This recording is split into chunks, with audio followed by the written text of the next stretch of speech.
आखिरकार भारतीय जनता पार्टी की सरकार छिपाना क्या चाहती है? पहले दिन से ही इस बात को सबने कहा है।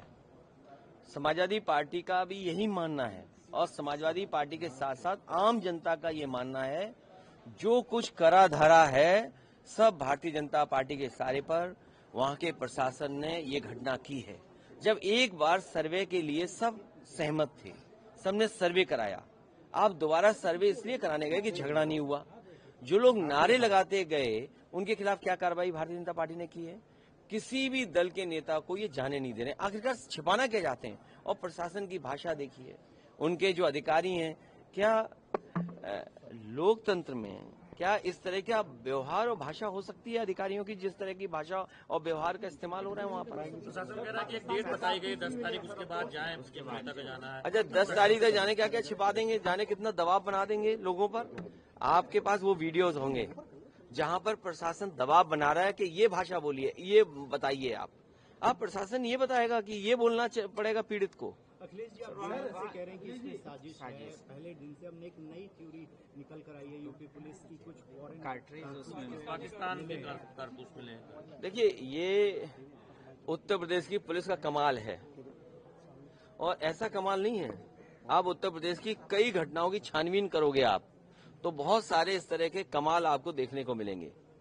जो कार्टेज की बात कर रहे हैं कि अमेरिका के हैं और पाकिस्तान के हैं, इनसे पूछिए कि इनके असले कहाँ के हैं, इनके पास जो असले हैं वो कहाँ कहाँ के हैं। और सच्चाई तो ये है कि पुलिस भी ऐसा काम करती है किसी को फंसाने के लिए। उत्तर प्रदेश की भारतीय जनता पार्टी की सरकार में पुलिस केवल फंसाने का काम कर रही है, न्याय नहीं दिला रही है। सर, सुखबीर सिंह बादल पर भी गोल्डन टेम्पल में बहुत दुखद है कि इस तरह की घटना नहीं हो और सुरक्षा का पर्याप्त इंतजाम होना चाहिए, सुरक्षा मिलनी चाहिए और जहां कहीं भी इस तरह के आयोजन हो या धार्मिक चीजों में वहां सुरक्षा मिलनी चाहिए। सर, किसानों के मुद्दे पर वाइस प्रेसिडेंट जी ने देखिए, किसान के मुद्दे पे बात न हो, उनकी पैदावार की कीमत अच्छी मिले उस पर चर्चा न हो, बेरोजगार नौजवानों को नौकरी नहीं मिल रही उस पर चर्चा ना हो, रोजगार नहीं हो, इन्वेस्टमेंट ना हो, इसीलिए तो संभल हो रहा है। संभल हो क्यों रहा है? संभल की घटना इसलिए है कि जो बोट की लूट हुई उस पर चर्चा नहीं हो, पुलिस ने बोट नहीं डालने दिया इस पर चर्चा नहीं हो, किसान को कहा था आय दोगुनी होगी, कैसे आय दोगुनी होगी? आज सब्जी का, लहसुन का, प्याज की कीमत देखिए बाजार में, सरसों के तेल की कीमत देख लीजिए। मुनाफा किसको कमाने दे रही है?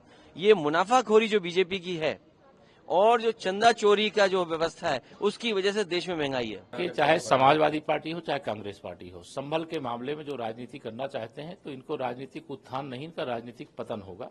क्योंकि देश ने मुस्लिम तुष्टीकरण की राजनीति से मुक्त कर लिया है। उत्तर प्रदेश ने अपने को दंगा मुक्त कर लिया है। गुंडे और अपराधी माफिया दंगाई जो हैं वो इस समय जानते हैं कि अगर दंगा करेंगे तो क्या होगा, गुंडागर्दी करेंगे तो क्या होगा, माफियागिरी करेंगे तो क्या होगा, यह सबको पता है भली प्रकार से। पहले समाजवादी पार्टी की ड्रामेबाजी चलती रही, पहले उन्हीं की पार्टी के विधायक सांसद निर्दोष लोगों को मरवाने का काम करते हैं और फिर प्रतिनिधिमंडल भेजने का काम करते हैं, फिर उनको सहायता देने की काम करते हैं। और अब कांग्रेस के नेता और प्रतिपक्ष के नेता श्री राहुल गांधी जी और कांग्रेस ही अपना नौटंकी शुरू कर दिए हैं। उनको सबको लगता है कि सब संभल चले जाएंगे तो उनको मुक्ति मिल जाएगी।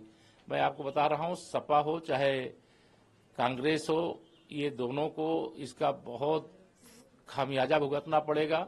जैसे श्री अखिलेश यादव जी यूपी में जो हार का जख्म लगा है उससे सह नहीं पा रहे हैं, वैसे श्री राहुल गांधी जी और कांग्रेस पार्टी हरियाणा से लेकर के महाराष्ट्र तक में जो हार का गहरा घाव लगा है उसे वो बर्दाश्त नहीं कर पा रहे, उससे ध्यान बांटने के लिए इस प्रकार के काम कर रहे हैं।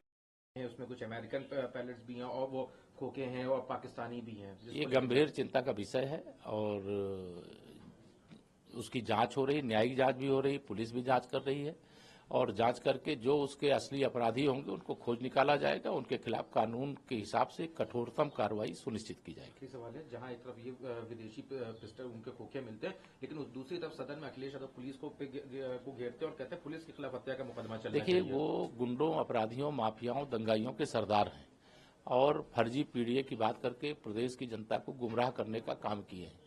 अगर वो पुलिस पर आरोप लगा रहे हैं तो मैं उनसे नादान राजनीतिक व्यक्ति किसी को नहीं कहूंगा। वो मुख्यमंत्री रहे हैं, 4-5 बार के सांसद और विधायक रहे हैं, और ऐसी स्थिति में उनको जो भी बोलना चाहिए, विशेष तौर से सदन में, संसद में खड़े होकर के, तो वह झूठ नहीं बोलना चाहिए। वहां असत्य वाचन नहीं किया जाता है, लेकिन वहां झूठ की इतनी बड़ी कहानी वहां बताने की कोशिश किए, जिससे जो मुस्लिम वोट बैंक भाजपा की तरफ आ गया है, वो कैसे उनको लगता है कि फिर से सपा में वापस आ जाए, लेकिन सपा तो अब समाप्तवादी।